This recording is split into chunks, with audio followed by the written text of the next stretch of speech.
ഞായറാഴ്ച വൈകിട്ട് ഇന്ന് ഞായറാഴ്ചയാണല്ലേ, ഞായറാഴ്ച വൈകിട്ട് ഇന്ന് വൈകിട്ട് ഒരു 20 കരാറിൽ ഒപ്പിടണമെന്നാണ് ട്രംപ് ഹമാസിനോട് പറഞ്ഞിരിക്കുന്നത്. അതിൽ കുറെ കണ്ടീഷൻസ് ഒക്കെ ഹമാസ് അംഗീകരിക്കുന്നുണ്ട്. അമേരിക്കൻ സമയം ഇന്ന് വൈകിട്ടാണ്, അതായത് നമ്മളിവിടെ വൈകിട്ടാകുമ്പോഴല്ല, അത് താമസിക്കും. അപ്പോൾ കുറെ കണ്ടീഷൻസ് ഒക്കെ ഹമാസ് അംഗീകരിച്ചിട്ടുണ്ട്. പക്ഷെ പലതും അവർക്ക് അംഗീകരിക്കാൻ കഴിയില്ല. കാരണം അവരെപ്പോഴും പറയുന്നത് പലസ്തീനിലുള്ളവർ തന്നെ ഭരിക്കണം, നല്ല ഇവരുടെ കാര്യങ്ങൾ നടപ്പിലാക്കാൻ പറ്റുള്ളൂ. ഇപ്പോ ഗസ ഭരിക്കാൻ വരുന്നത് പഴയ UK പ്രസിഡന്റായ പ്രധാനമന്ത്രി ടോണി ബ്ലെയർ. അപ്പൊ അദ്ദേഹമാണ് വരുന്നത്. അദ്ദേഹത്തിനെ കുറിച്ച് നമുക്ക് നേരത്തെ അറിയാം. അതായത് അദ്ദേഹവും ബുഷും കൂടെ ചേർന്നാണ് ഒസാമ ബിൻ ലാദനെ തീർത്തത്, സദാം ഹുസൈനെ തീർത്തതും ഇറാഖ് കത്തിച്ചതും ഒക്കെ നമുക്കറിയാം. അപ്പം ഹമാസിന് എപ്പോഴും ഈ ടോണി ബ്ലെയർ ഒരു പേടി സ്വപ്നമാണ്. പിന്നെ ഇവർ പറയുന്നത് അദ്ദേഹം ഇസ്ലാം വിരോധിയാണ്, കത്തോലിക്ക സഭയിലുള്ള ആളാണ്, അദ്ദേഹത്തെ ഒരിക്കലും ഇവിടെ ഞങ്ങൾക്ക് അംഗീകരിക്കാൻ കഴിയില്ല, പലസ്തീനി അല്ല എന്നൊക്കെയാണ് അവന്മാർ പറയുന്നത്. ഓരോ തട്ടമുട്ടി ന്യായങ്ങൾ. കാരണം ഭയന്നുകൊണ്ട് വിച്ചും പേയും വിളിച്ച് പറയാണ് ഹമാസ്. അപ്പൊ എന്താണ് ഈ ടോണി ബ്ലെയർ വന്നാൽ എന്തൊക്കെ മാറ്റങ്ങൾ ഉണ്ടാകും? ഈ ഇസ്ലാം വിരോധിയാണോ ഇദ്ദേഹം? എന്താണ് സംഭവം? നമ്മൾ ലോകത്തിൽ സമാധാനം നിലനിൽക്കണമെങ്കിൽ നമ്മൾ ഒരു ഉട്ടോപ്യൻ ചിന്താഗതിയുണ്ട്. അതായത് എല്ലാവരും അങ്ങോട്ടും ഇങ്ങോട്ടും സമാധാനമാണ് ഏക വഴി എന്ന് മനസ്സിലാക്കി സാഹോദര്യത്തോടെ ജീവിച്ചുകൊള്ളും എന്ന് വിചാരിച്ചു കഴിഞ്ഞാൽ പറ്റില്ല. അതൊരു പഞ്ചായത്ത് തന്നെ എടുത്ത് നോക്കി കഴിഞ്ഞാൽ അങ്ങനെ സമാധാനത്തോടെ ജീവിക്കുന്ന ഒരു പഞ്ചായത്ത് കുടുംബത്തിലല്ലേ പോലും കണ്ടുപിടിക്കും. അപ്പോൾ അവിടെ സമാധാനം പുലരണമെങ്കിൽ ഒറ്റ വഴിയേ ഉള്ളൂ. നമുക്കറിയാം, കഴിഞ്ഞ കുറച്ച് ദിവസം മുന്നേ മൈത്രേയൻ എന്ന് പറയുന്ന ഒരുത്തരുണ്ട്.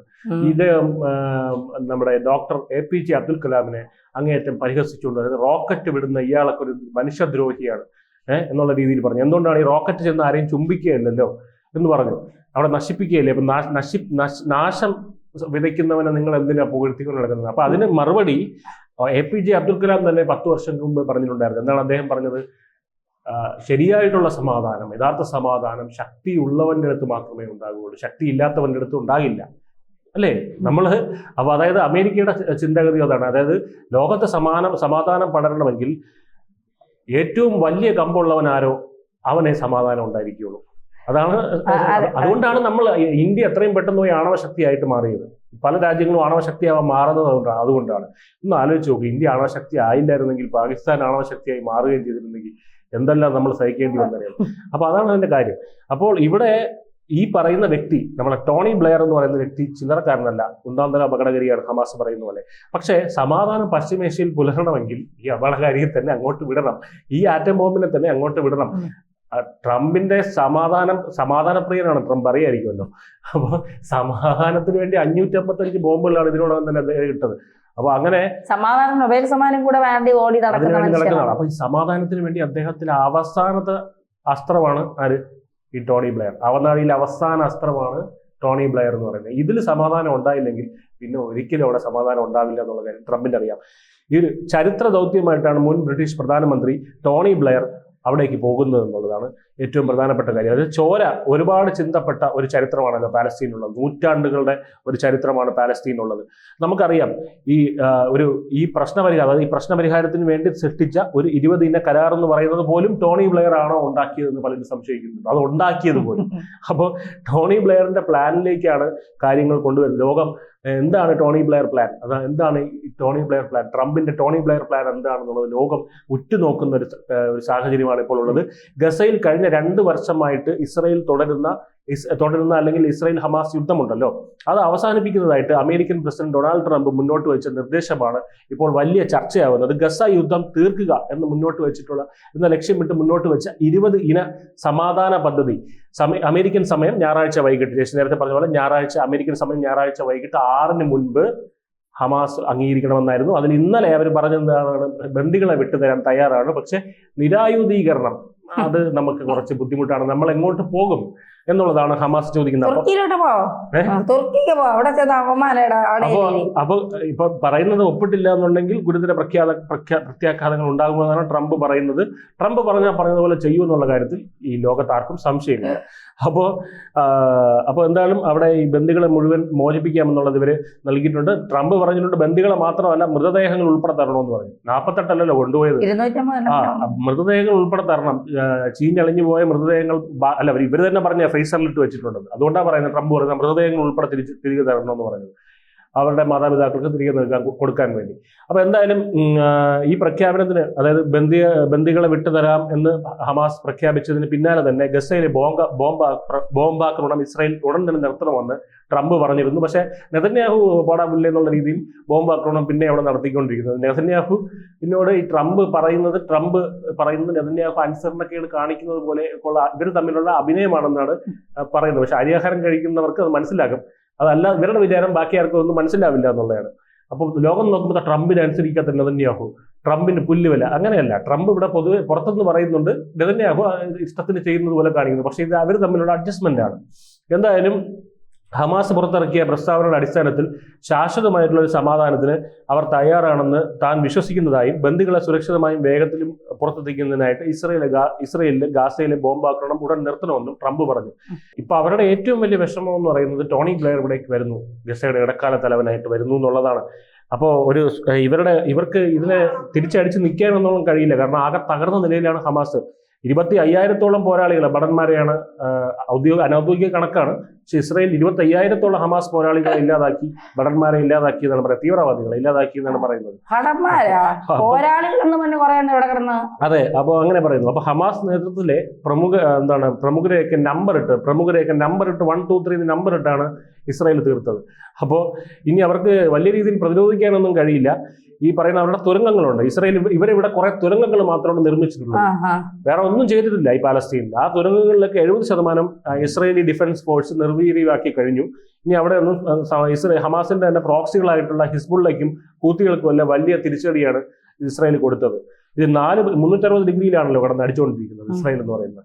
അപ്പോൾ ഖത്തറിൽ നിന്ന് വരുന്ന പണമായിരുന്നു ഹമാസ് നേതാക്കളുടെ നിലനിൽപ്പിന്റെ അടിസ്ഥാനം. അപ്പൊ അമേരിക്കൻ സഹായത്തോടെ ആ ഒരു സാമ്പത്തിക നാടി ഒരു പരിധിവരെ നിലയ്ക്ക് നിർത്താനും ഇസ്രായേലിന് കഴിഞ്ഞിട്ടുണ്ട്. അപ്പൊ എന്തായാലും ഇങ്ങനെ യുദ്ധം അവസാനിപ്പിക്കേണ്ടത് ഇപ്പോൾ ഹമാസിന്റെ കൂടെ ആവശ്യമായിട്ട് വന്നിരിക്കുകയാണ്. ഒരു ഇടക്കാല സർക്കാരിനായി വേണമെങ്കിൽ ഫത്താ പാർട്ടിയെ പോലും ഇവർ അംഗീകരിക്കാൻ തയ്യാറാണ്. പക്ഷെ അവർക്ക് തീർത്തും സഹിക്കാൻ പറ്റാത്തത് ഇടക്കാല ഗവൺമെന്റായിട്ട് ആര് വരുന്നതാണ്, ഒരു UK കാരൻ വരുന്നവർക്ക് ഒട്ടും അംഗീകരിക്കാൻ കഴിയില്ല. അത് എങ്ങനത്തെ UK കാരൻ? ഇസ്ലാമിക വിരോധിയായിട്ടുള്ള, കത്തോലിക്ക വിശ്വാസിയായിട്ടുള്ള, ഇറാഖിനെ നശിപ്പിച്ച സദാം ഹുസൈന്റെ അന്തകനായിട്ടുള്ള ഒരാളെ ഇവർക്ക് ഒരിക്കലും അംഗീകരിക്കാൻ കഴിയില്ല. അപ്പോൾ ബ്ലെയറിന് ഗസയിൽ എന്താണ് കാര്യം എന്നാണ് ഇവർ ചോദിക്കുന്നത്. ഈ വീട്ടിൽ എന്താണ്, അതായത് UK കാരന്റെ കാര്യം എന്താണ് ചോദിക്കുന്നത്. മാർഗരറ്റ് താച്ചറിന് ശേഷം ഏറ്റവും കൂടുതൽ കാലം ബ്രിട്ടനെ നയിച്ച പ്രധാനമന്ത്രി കൂടിയാണ് ടോണി ബ്ലെയർ എന്ന് ലേബർ പാർട്ടി നേതാവായിരുന്നു ഇദ്ദേഹം. 1812 ശേഷമുള്ള ഏറ്റവും പ്രായം കുറഞ്ഞ നേതാവ്, പ്രധാനമന്ത്രി കൂടിയാണ് ഇദ്ദേഹം. 97 മുതൽ 2007 ജൂൺ വരെയാണ് ഇദ്ദേഹത്തിന്റെ ഭരണകാലഘട്ടം. ഇറാഖ് യുദ്ധത്തിൽ നേരത്തെ ചേച്ചി പറഞ്ഞ ബുഷിന്റെ പ്രധാന സഖ്യകക്ഷിയായിട്ട് പ്രവർത്തിച്ച ബ്രിട്ടനിലടക്കം ബ്ലെയറിന്റെ ജനപ്രീതി ഇടിയാൻ കാരണമായിട്ടുണ്ട്. അതായത് അന്ന് ബുഷിനോടൊപ്പം ചേർന്ന് ഇറാഖിനെ ആക്രമിച്ചപ്പോൾ ജനപ്രീതി ഇടിഞ്ഞു ഇദ്ദേഹത്തിന്റെ. അതായത് ഇദ്ദേഹത്തിന്റെ ഒരു തകർച്ച തുടങ്ങുന്നത് അവിടെ നിന്നാണ്. ഇറാഖ് പ്രസിഡന്റ് ആയിട്ടുള്ള സദ്ദാം ഹുസൈൻ എന്ന് പറയുന്ന ഒരു ആളെ പിടികൂടാനായിട്ട്, നേതാവിനെ പിടികൂടാനായിട്ട് ബുഷിന്റെ കൂടെ നിന്നത് വലിയ അതായത് പ്രതിഷേധങ്ങൾ കാരണമായി UK-ക്കുള്ളിലും പുറത്തും. അപ്പൊ 2003 മാർച്ച് 20 അമേരിക്കൻ സൈന്യവുമായിട്ട് ചേർന്ന് ബ്രിട്ടൻ ഇറാഖ് അധിനിവേശം ആരംഭിച്ചു. ഒടുവിൽ സദ്ദാം ഹുസൈനെ പിടികൂടി. സദ്ദാം ഹുസൈന്റെ കയ്യിൽ കുറെ ആയുധ ശേഖരണം ഉണ്ടെന്നൊക്കെയായിരുന്നു ഇദ്ദേഹത്തിന്റെ വാദം. പിടികൂടിയപ്പോൾ ഇതൊന്നും ഇല്ലായിരുന്നു. അപ്പോൾ അറിയായിരിക്കും, പിടികൂടിയപ്പോൾ ഈ സദ്ദാം ഹുസൈനെ തൂക്കിക്കൊന്നതിന്റെ പിറ്റേ ദിവസം ഇവിടെയൊക്കെ വലിയ ജാഥയൊക്കെ ഉണ്ടായിരുന്നു. അതെ, അതുകൊണ്ട് ഹർത്താൽ ഉണ്ടായിരുന്നു. അപ്പൊ എന്തായാലും ഇദ്ദേഹത്തിന്റെ ഒരു ന്യായം എന്ന് പറഞ്ഞാൽ, അപ്പോൾ ആയുധമൊന്നും ശേഖരമൊന്നും കയ്യിലില്ലായിരുന്നല്ലോ എന്ന് പറഞ്ഞാൽ പറഞ്ഞാൽ അദ്ദേഹം അപകടകാരിയാണ്, ലോകത്തിന് തന്നെ അപകടകാരി, അതുകൊണ്ടാണ് കൊന്നു കളഞ്ഞതെന്നാണ് പറഞ്ഞത്. അദ്ദേഹത്തിന്റെ കുടുംബാംഗങ്ങളെ പോലും വെറുതെ വിട്ടില്ല. അപ്പൊ എന്തായാലും 2005 ജൂലൈ 7 ലണ്ടനിലെ ഇസ്ലാമിക തീവ്രതകൾ ബോംബ് പൊട്ടി 54 പേരെ കൊന്നതിന് ശേഷം ഇദ്ദേഹം ആദ്യം ഒരു ബഹുസ്വരത കാഴ്ചപ്പാടൊക്കെ ഉണ്ടായിരുന്നു. ഇന്ത്യയിൽ എല്ലാ മതവിഭാഗത്തിൽപ്പെട്ടവരും പുറത്തു നിന്ന് വന്നവരും എല്ലാവരും വേണമെന്നൊക്കെ ഉള്ള ഒരു കാഴ്ചപ്പാട് ഇദ്ദേഹത്തിനുണ്ടായിരുന്നു. പക്ഷേ 2005 ജൂലൈ 7 ലണ്ടനിൽ ഇസ്ലാമിക തീവ്രവാദികൾ ബോംബുകൾ പൊട്ടി 54 പേര് കൊന്നതിന് ശേഷം ഈ ബഹുസ്വരതയ്ക്ക് തോട്ടിക്കളഞ്ഞു. അതായത് അമേരിക്കയിൽ ഇപ്പൊ ട്രംപ് ഇവിടെ സ്വദേശികൾ മാത്രം മതി എന്ന് പറയുമ്പോൾ അവരെന്താ മാറും, മാഗ എന്ന് പറയും. ഇവിടെ അഥവാ ഇന്ത്യയിൽ അങ്ങനെ പറയുമ്പോൾ അത് സംഖ്യയായിട്ട് മാറും. അങ്ങനെ ഇദ്ദേഹം അവിടുത്തെ സംഖ്യയായിട്ടും അല്ലെങ്കിൽ അവിടുത്തെ മാഗയായിട്ട് അങ്ങ് മാറി. അപ്പോൾ അതോടെ ഇദ്ദേഹത്തിന് ജനപ്രീതി ഭയങ്കരമായിട്ട് ഇടിഞ്ഞു. അതായത് നമ്മുടെ നാട്ടിൽ സംഖ്യ ആവുന്നത് ജനപ്രീതി കുറയും. അപ്പൊ അതുകൊണ്ട് അങ്ങനെ അവിടെ ഇദ്ദേഹത്തിന് ഭരണത്തിൽ നിന്ന് ഇദ്ദേഹം ഇറങ്ങി. അതിനുശേഷം ഇദ്ദേഹം വെറുതെ ഒന്നും ഇരുന്നില്ല.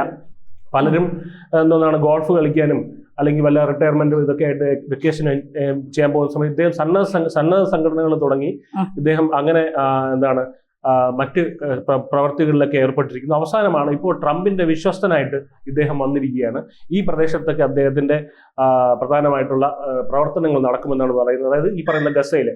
അപ്പൊ എന്താണ് ടോണി ബ്ലെയറിന്റെ പ്ലാൻ? ഈ ഹമാസ് പറയുന്നത് പോലെ ഇയാൾ ഇത്ര അപകടകാരിയാണോ? മൊത്തം ഇനി UK-കാർക്ക് തീരെ എഴുതി കൊടുക്കാൻ പോവുകയാണോ? എന്താണ് പരിപാടി എന്നുള്ളത്? അല്ലെങ്കിൽ ഇസ്രായേലിന് തീരെ എഴുതി കൊടുക്കാൻ വേണ്ടി വന്നതാണോ? അപ്പൊ അദ്ദേഹം ഈ ഗസ ഇന്റർനാഷണൽ ട്രാൻസിഷണൽ അതോറിറ്റി എന്ന് പറയുന്ന ഒരു പദ്ധതി വിഭാവനം ചെയ്യുന്നുണ്ട്. ഇദ്ദേഹം ഈ പറയുന്ന പോലെ, ഹമാസ് പറയുന്ന പോലെ അപകടകാരിയാണോ എന്ന് നോക്കാം. ആ പദ്ധതിയിൽ എന്തൊക്കെയാണ് പറയുന്നത് നോക്കാം. ഇദ്ദേഹം വിഭാവനം ചെയ്യുന്ന പദ്ധതിയിൽ 7 മുതൽ 10 വരെ അംഗങ്ങൾ അടങ്ങുന്ന ഒരു ബോർഡ്, GITA, നേരത്തെ പറഞ്ഞ ഗസ ഇന്റർനാഷണൽ ട്രാൻസിഷണൽ അതോറിറ്റി. അതെന്താണ്? ഈ ഇപ്പോഴത്തെ ഹമാസിൽ നിന്ന് ജനാധിപത്യ സർക്കാരിലേക്ക് ഭരണം കൊടുക്കുന്ന ഒരു സംഘടന, ഒരു പദ്ധതി. അപ്പോൾ അതിൽ ഈ ബോർഡിൽ ആരൊക്കെയാ ഉള്ളത്? കുറഞ്ഞത് ഒരു പലസ്തീൻ പ്രതിനിധി, ഒരു മുതിർന്ന UN ഉദ്യോഗസ്ഥൻ, എക്സിക്യൂട്ടീവ് അല്ലെങ്കിൽ സാമ്പത്തിക പരിചയമുള്ള പ്രമുഖ അന്താരാഷ്ട്ര വ്യക്തികൾ. അതെന്താണ്? ഇനി കെട്ടിപ്പടുക്കാനുണ്ട് രാഷ്ട്രം, അതിനുവേണ്ടി മുസ്ലിം അംഗങ്ങളുടെ ശക്തമായ പ്രാതിനിധ്യം, ഇദ്ദേഹം തന്നെ പറയുന്നതാണ്, എന്നിവ ഉൾപ്പെടുന്നു. കൂടാതെ ഗസ നിവാസികൾക്കായിട്ട് സ്വത്തവകാശ സംരക്ഷണ യൂണിറ്റ് സ്ഥാപിക്കുന്നതിനെ കുറിച്ച് ബ്ലെയർ നിർദ്ദേശിച്ചിട്ടുണ്ട്. ഗസയിലെ ജനങ്ങളെ അവിടെ നിന്ന് പുറത്താക്കാൻ പദ്ധതി ഇല്ലെന്നും ഗസക്കാർക്കുള്ളതാണെന്നും ബ്ലെയറിന്റെ പദ്ധതി കൊണ്ട് ഉദ്ദേശിക്കുന്നുവെന്ന് റിപ്പോർട്ടുകൾ വ്യക്തമായി പറയുന്നുണ്ട്. കഴിഞ്ഞ ഫെബ്രുവരിയിൽ ഗസ ഏറ്റെടുക്കാനും അവിടുത്തെ മുഴുവൻ ജനങ്ങളെയും സ്ഥിരമായി മാറ്റിപ്പാർപ്പിക്കാനുള്ള പദ്ധതിക്ക് ട്രംപ് സൂചന നൽകിയിരുന്നു. പക്ഷെ അതിനുശേഷം ആ ആശയത്തിൽ നിന്ന് അകന്നു നിൽക്കുകയും ഓഗസ്റ്റ് 27 വൈറ്റ് ഹൗസ് നയരൂപീകരണ സമ്മേളനത്തിൽ താൻ ബ്ലെയറിന്റെ പദ്ധതിയുമായിട്ട് മുന്നോട്ട് പോവുകയാണെന്നാണ് പറയുന്നത്. അപ്പൊ ഇതിൽ നിന്നൊക്കെ നമുക്ക് മനസ്സിലാക്കാം, ബ്ലെയർ എന്ന് പറയുന്നത് ഒരു നിരുപദ്രവകാരിയാണ് ഗസയിലെ ജനങ്ങൾക്ക്, പക്ഷേ ഹമാസിന് ഉപദ്രവകാരിയാണ്. അതുകൊണ്ടാണ് ഈ പറയുന്ന ലേബലുകൾ അടിച്ച്, ചാപ്പകൾ അടിച്ച്, നമുക്കും അറിയാലോ ഈ ചാപ്പ കിട്ടുന്നവരെ സൂക്ഷിച്ചാൽ നമുക്ക് ഒന്ന് നോക്കിയാൽ മനസ്സിലാവും ചാപ്പ കിട്ടുന്നത് എന്തുകൊണ്ടാണെന്നുള്ളത്.